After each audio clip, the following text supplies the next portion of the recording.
처럼 지붕으로 올리는 게 아니더라고요. 봉투에다가 싸고 그 안에다 작은 편지를 써요. 누구한테? 천사한테, 요정한테. 그리고 그거를 벽에 밑에 쓱 놔놓는 겁니다. 그러면 헌 이는 가져가고 빠진 이는 가져가고 그 봉투에 요정이 용돈을 주고 간대요. 그 용돈을 누가 줄까요? 용돈 실질적으로 누가 줄까요? 엄마 아빠가 주는 건데 요정이 와서 주고 간다. 그러니까 아이들 밑 빠지는 거 좋아요 나빠요?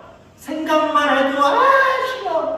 옛날에 여러분들 그 무명실로 된 거 실만 가지고 딱 들이만 밀는 거 여러분 어떻습니까? 실 안 될 거야 안 될 거야. 왜요?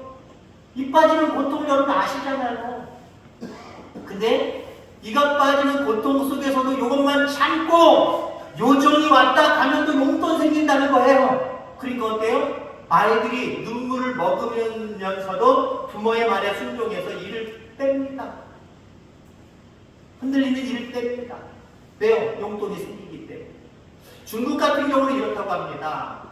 아랫 일은 아래로 던져버리고 위에 일은 위로 던져버립니다. 그러면 더 튼튼한 이가 나온대요.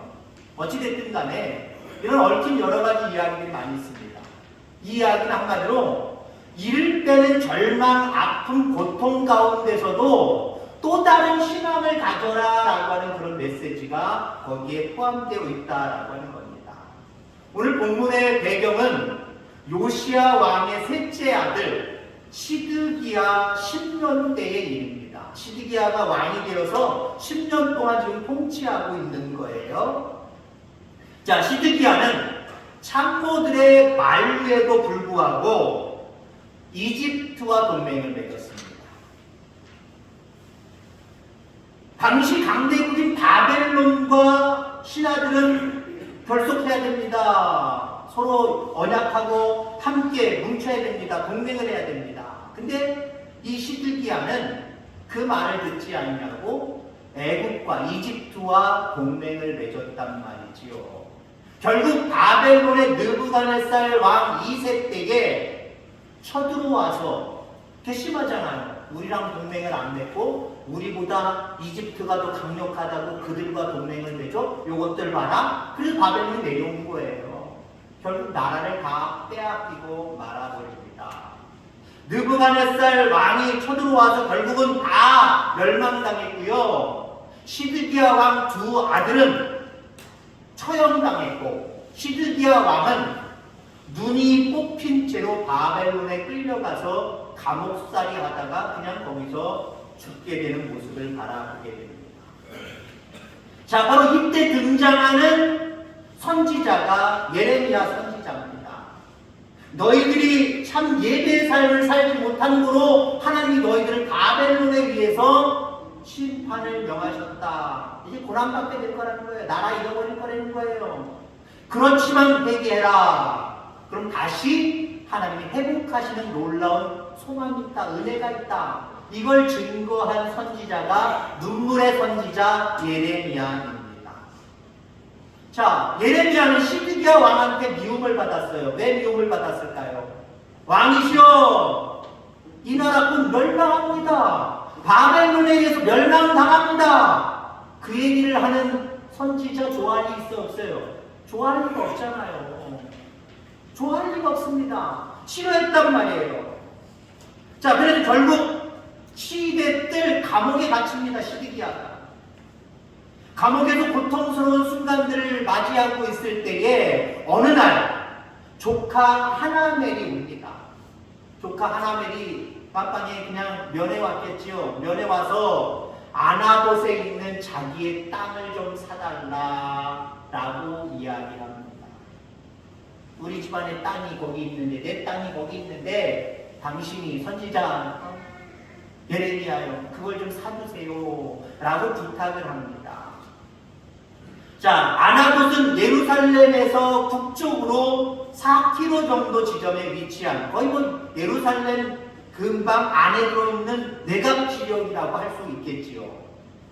뭐 사람들에 의하면 지금도 그 땅은 아주 가격이 낮은 지역이라고 합니다. 그래서 한국 사람들, 특히 유학생들이 저렴한 집값으로 많이 모여 사는 곳이 이 아나도 지역이라고 합니다. 당시에도 마찬가지예요. 당시에도 그렇게 좋은 지역이라고 소문난 곳이 아니라 그냥 가난한 사람들이 몰려 사는 곳, 이렇게 소문난 곳이었다라고 하는 겁니다. 자, 돈을 지불하여서 결국 예레미야가 그 땅을 삽니다. 은 17세겔을 주고 사는데 1세겔이 당시 노동자 4일치의 어떤 그런 일당에 해당이 됩니다. 4일치 일당에 해당이 됩니다. 그러니까 17세겔이면 대략 2달 꽉 채워서 놀지 않냐고 2달을 꽉 채우고도 더 해야 되고요. 좀 중간중간 지금처럼 뭐 토요일날 쉬고 주일날 쉬고 그러면 거의 2달 반에서 3달치의 월급에 해당되는 액수입니다. 뭐 많기는 많지만 그렇게 많은 돈은 아니었을 겁니다. 자, 그런데 이 땅을 오늘 예레미야가 17세기를 은 17세기를 주고 샀을 때의 그 배경이 어떠냐? 시드기야 10년 때예요. 오늘 역사적인 배경 앞서서 얘기했죠. 시드기야 10년 때다. 근데 11년 때에 바벨론이 내려와서 이스라엘 멸망당합니다. 그걸 누구는 알고 있어요? 적어도 예레미야 선지자는 알고 있단 말이에요. 왜? 하나님이 은혜를 베풀어 주셔서 미리 보게 하시고 또 미리 본 것을 가지고 시드기야 왕에게나 많은 사람들에게 이 나라 멸망당합니다. 주께로 돌아가야 됩니다. 회개해야 됩니다. 그리고 외치고 다니는 사람이기 때문에 이제 시드기야 11년에 그 나라가, 다시 말해 내년에 그 나라가 멸망당할 것을 안다라고 하는 거죠. 우리 장로님 기도하셨지만 나라가 참 지금 어지럽습니다. 어찌됐든 간에 비폭력적으로 이 모든 문제들이 해결돼야 될 줄 믿습니다. 처음에 이 일이 벌어졌을 때 많은 사람들이, 많은 외국의 사람들이 이제 대한민국 큰일 났다, 제2의 IMF가 오고 큰일 벌어진다 라고 하는데, 또 한쪽에서는 시간이 지나니까요 우리나라 지금 국민들이 하는 모습을 바라보면서 이 위기만 넘기면 더 잘 된다 그러고 하는 사람들이 몇 명 있더라고요. 소수겠지만 많이 있더라고요. 그렇게 될 줄 믿습니다. 비폭력적으로 뭔가 이 문제가 해결되기를 간절히 소망합니다. 그런데 어찌됐든 간에 정치적인 얘기 말고요, 어찌됐든 간에 비상계엄령이 선포되고 다시 금방 걷어들이긴 했습니다마는 그것 때문에 지금 한국의 경제적인 위기, 문화적인 위기, 나라적인 위기, 모든 위기 왔단 말이에요. 이미 왔단 말이에요. 실질적으로 경제학자들이나 경제인들은요 벌써 지금 뼈저리게 느끼고 있어요. 왜? 외국의 투자자들이 다 발을 뱉고 손을 다 떼버립니다. 투자를 안 하려고 합니다. 왜요? 불안하거든요. 지금 이 불안한 모습보다 더 불안한 모습이 오늘 본문의 이스라엘입니다. 내년이면 나라가 멸망당합니다. 시끄럽습니다. 지금 불안합니다. 근데 지금 예레미야 선지자가 뭘 사요? 아나봇에 있는 땅을 삽니다. 물론 조카가 와서 부탁한 말씀이기도 하지만 그게 곧 하나님의 뜻이기도 했습니다. 그래서 예레미야는 은 17세겔을 주고 그 땅을 샀다라고 하는 거죠. 오늘 제목의 말씀도 그겁니다. 아나봇에 있는 밭을 사라. 다른 제목으로 정하면요, 여러분 소망을 가지고 소망을 살 수 있기를 주의 이름으로 축원합니다. 비전, 이거는요 다른 사람들에게 그냥 얻을 수 있는 게 아니에요. 여러분들이 정말 가질 수 있는 가장 큰 자산임을 기억하기를 주의 이름으로 축원합니다. 한 해가 또 새롭게 시작됩니다. 그죠? 구정, 설날, 또 다른 새해가 시작되는 거잖아요. 그동안 있었던 여러분들 비전, 소망 어떻게 됐습니까? 지금 벌써 마지막 주일이네. 1월 마지막 주일. 에이, 뭐 작년이랑 똑같은 거지. 몰라. 되는 대로 살아. 소망 혹시 잃어버리고 있는 것은 아닙니까? 나라가 이렇게 시끄러운데 아유 그냥 큰 일만 없으면 되지 라고 여러분들 소망과 비전을 잃어버리고 살아가는 건 아닙니까? 다시 한번 사시길 바랍니다. 다시 한번 붙들고 가슴속에 깊이 새기고 그 비전을 따라서 여러분들 기도하며 나아가는 저와 여러분들 되기를 주의 이름으로 축원합니다. 자, 그러면 오늘 아나봇의 땅을 사는 것, 이게 무슨 의미가 있느냐라고 하는 겁니다. 몇 가지 의미를 살펴보고자 합니다. 우선 지엄 물을 결리에 담긴 의미를 그 모습 속에 보여주고 있다라고 합니다. 7절 말씀에 지엄을 물을 권리를 말하고 있습니다. 어떤 사람이 살다가 어려움이 있을 수 있어요. 여러분들 반대가 되길 바랍니다. 되면서 모든 것들이 더 잘 돼서 자꾸 늘려가는 것. 아멘? 이런 복이 여러분들이 있길 주의 이름으로 축원합니다. 근데 사람들은 모든 사람들을 놓고 바라볼 때 어려울 때가 있어요. 어려울 때 어떻게 하죠? 파는 거잖아요. 파는 거잖아요. 땅도 팔고 기금속도 팔고 팔잖아요. 어떻게 생활을 해야 됩니까? 팔 수밖에 없습니다. 근데 여러분들 이스라엘 백성들에게 땅은요 하나님이 주신 지역이에요. 실질적으로 가나안 땅에 들어가서 12지파 그중에 레위 지파만 빼고 11지파가 각자 하나님께서 주신 땅들을 다 분배받았어요.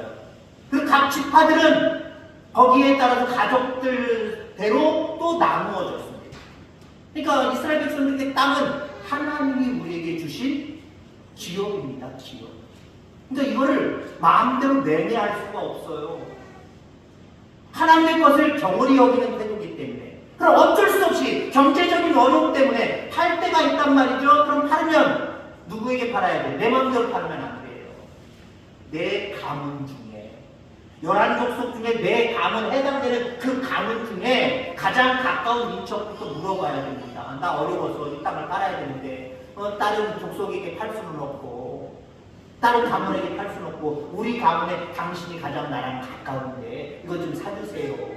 지금 이 관계란 말이에요. 예레미야와 오늘 하나멜의 이 관계란 말이죠. 여러분 이거는 무엇을 말하고 있습니까? 여러분 이것은 어떤 상황 어떤 경우에도 하나님의 말씀은 지켜져야 된다라고 하는 거예요. 여러분 그렇습니다. 우리가 다시 아나돗의 밭을 소망을 사야 되는데 어떤 소망? 내가 바라보고 내가 나만 추구하는 그 소망? 그거 말고요. 내게 주신 하나님의 말씀. 그 말씀을 여러분들 붙들고 순종하는 삶을 살아가는 저와 여러분들 되기를 주의 이름으로 축원합니다. 나라가 망하려는 순간에는 예레미야는 주의 말씀이 주의 언약이 지켜지기를 간절히 소망을 했습니다. 여러분들 어느 상황이든 하나님의 말씀을 지켜야 합니다. 그리고 지켜져야 됩니다. 상황을 따르고 조건을 따르는 것이 아니라 하나님의 말씀이 여러분들 삶 가운데 가장 든든한 첫 번째 지켜야 될 요소가 되기를 주의 이름으로 축원합니다.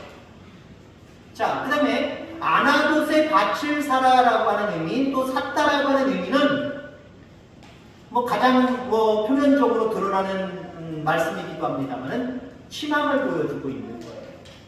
여러분 보세요. 지금 예레미야가 왕뿐만 아니라 모든 사람들에게 이 나라 멸망합니다. 하나님의 손이 이곳에서 떠났습니다.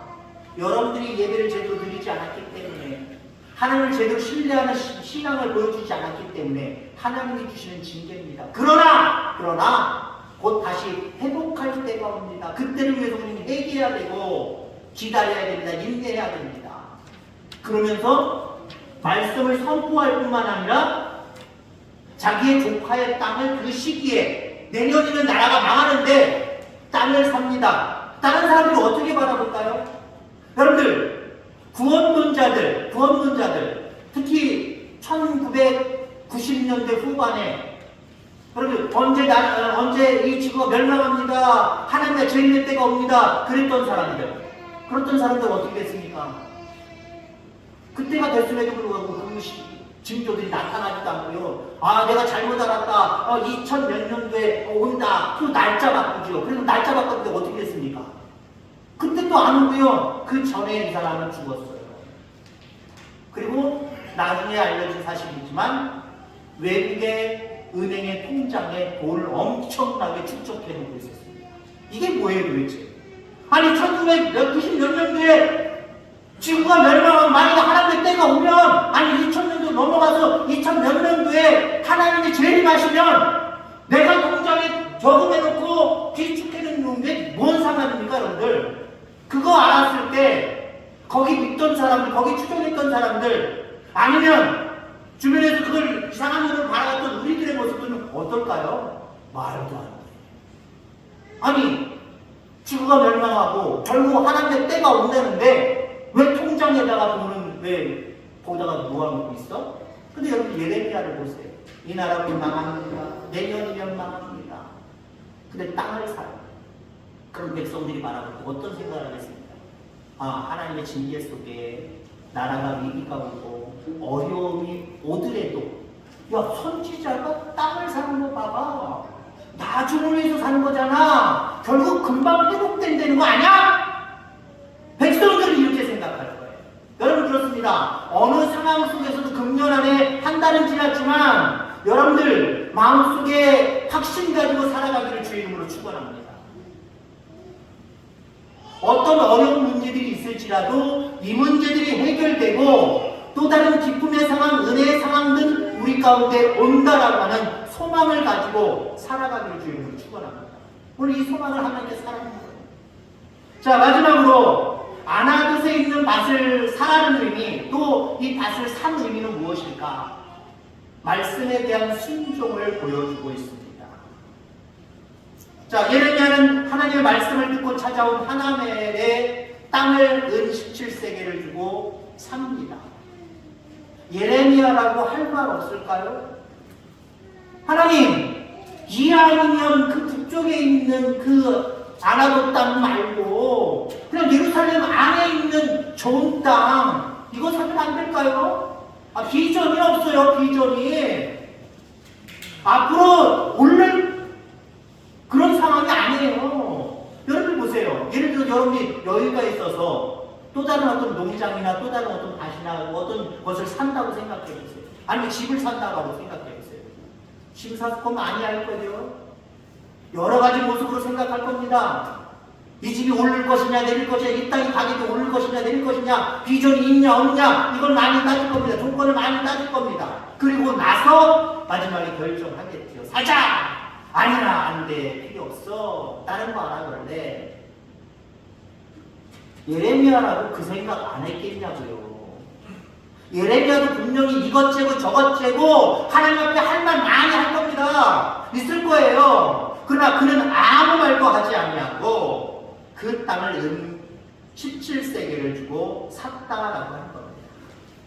여러분들, 신앙은요, 여러분들 가운데 신앙이 있다고 한다면, 온전한 신앙이 있다고 한다면 살아계신 하나님을 먼저 바라보기를 주님으로 축원합니다. 이게 진짜 신앙을 가진 사람이에요. 근데 신앙을 가졌다고 하면서도 온전한 신앙을 갖지 않는 사람들은요, 어떠한 상황 속에 상황을 먼저 바라봐요. 조건을 먼저 바라봐요. 그리고 하나님의 말씀 뒷전이에요. 이건 믿음이 별로 없는 사람이에요. 그럼 금년 안에 여러분들 믿음이 더욱더 자라기를 주의 이름으로 축원합니다. 그리고 어떤 상황들이 우리 가운데 놓여 있을지라도 하나님을 먼저 생각하세요. 하나님을 바라보시기 바랍니다. 그분의 말씀을 묵상할 수 있기를 간절히 소망합니다. 그저 세상 사람들처럼 그저 상황들, 조건들만 바라보고 그것 따지지 말고요. 여러분, 그 벳세다 들녘에서 예수님께서 5,000명, 7,000명을 먹이신 사건을 기억할 겁니다. 믿음의 제자는요, 조건을 보지 않았습니다. 그냥 있는 것 가지고 주님께 맡겼습니다. 물고기 2마리와 떡 5덩어리 그냥 맡겼습니다. 어린 소년이 갚았습니다. 그냥 갖다 드렸을 뿐입니다. 근데 그것을 가지고 하나님은 5,000명이 먹고도 7,000명이 먹고도 남는 귀한 역사를 제공해 주시죠. 어떤 똑똑한 제자는 그렇습니다. 이거 가지고 어떻게 이 많은 사람들을 먹여? 200데나리온이나 있어도 살 수 있는 가게도 없고 가게까지 갔다 오는 시간도 그렇고 모든 조건을 다 이야기하다니. 맞습니다. 실질적으로 따지면 맞는 이야기예요. 근데 예수님은 그 맞는 이야기에 칭찬을 하시지 않았습니다. 오히려 책망을 하셨으면 더 하셨을 거예요. 여러분, 그겁니다. 우리 앞에 놓여져 있는 일들 조건적으로, 상황적으로 여러 가지 모양새로 다 바라보면요, 우리는요, 바라보면 바라볼수록 확신을 갖는 존재이기보다는 더 바라보면 바라볼수록 우리는 자꾸 뭐라 그럴까요? 이게 되겠나? 이게 안 될 것 같은데 부정적인 생각을 더 갖게 되어 있어요. 여러분들 온전히 하나님의 뜻을 바라볼 수 있기를 주의 이름으로 축원합니다. 하나님을 먼저 바라보고 그분이 뭐라고 말씀하시는가, 이게 중요한 거거든요. 이런 부분들 가지고 여러분들 나머지 금년 한 해를 살아갈 때 비록 작은 것이지만, 오병이와 같이 작은 것이지만 하나님께 맡겨진 그 모든 것들은요 풍성하게 넘치게 될 줄 기억하기를 주의 이름으로 축원합니다. 인터넷에 오래전에 유명했던 황당한 여자 시리즈가 있습니다. 황당한 여자 시리즈. 아마 여기에는 여러분들 해당되시는 분들이 있을래나 모르겠어요. 왜냐면 제가 벅벅 소리를 할 거거든요. 잘 들어보세요.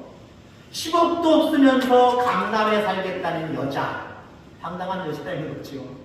저도 언젠가 TV에서 며칠 전에 보니까 뭐 어디에요? 아무튼 저도 잘 모르는 강남 지역의 어느 지역의 어떤 아파트가 한 15년인가 몇 년 동안 매매 시세로 탑을 계속해서 달리는 그런 어떤 아파트가 있더라고요. 그 내부는 어떻게 생겼는지 알 수 없겠으나 그게 몇십억이더라고요. 몇십억. 뭐 몇백억까지도 되는 것 같아요. 10억도 없으면서도 강남에 살겠다는 여자, 20억도 없으면서 자식 유학 보내겠다는 여자, 30억도 없으면서 사자 들어가는 사위 보겠다는 여자, 50억이나 있으면서도 돈 없어서 파출부 못 쓰겠다는 여자, 60억이나 있으면서도 60세도 안 돼서 죽는 여자, 더 황당한 여자. 1억 원도 없는데 위에 앞에서 얘기한 그 여자들 욕하는 여자. 진짜 황당한 여자. 여기에 혹시 저나 여러분들이나 속할 수도 있어요. 뭔가 느끼고 체험하는 모습으로 들으시기 바랍니다. 진짜 황당한 여자. 순종 없이 복받겠다는 여자. 해당됩니까? 남자도 마찬가지예요. 여자 그러니까 자꾸 여자들만 생각하시지 마시고요. 여러분들 모두가 한번 생각해 보세요. 순종 없이 나는 복받겠다라고 했었는가 안 했었는가? 아마 작게나마도 그런 생각들 가진 적이 있을 거예요. 충성도 없이, 헌신도 없이, 하나님 앞에 내가 무엇을 먼저 하는 것도 없이, 뭔가 하나님이 뚝딱하고 내게 먼저 주시면 내가 나중에 하겠습니다. 그 정도 타협을 우리가 가지고 있었을지 모르겠어요. 여러분 순종할 수 있기를 바랍니다. 말씀에 순종하고 하나님의 뜻에 순종하고 그 속에서 얻어진 우리에게 주신 그 비전을 따라 나머지 금년 안에도 열심으로 살아가는 저와 여러분들 되셔서 채우시는 하나님의 놀라우신 은혜가 우리 교회뿐만 아니라 여러분의 가정, 여러분이 행하는 모든 일들 가운데 가득하게 되기를 주의 이름으로 축원합니다. 하나님 아버지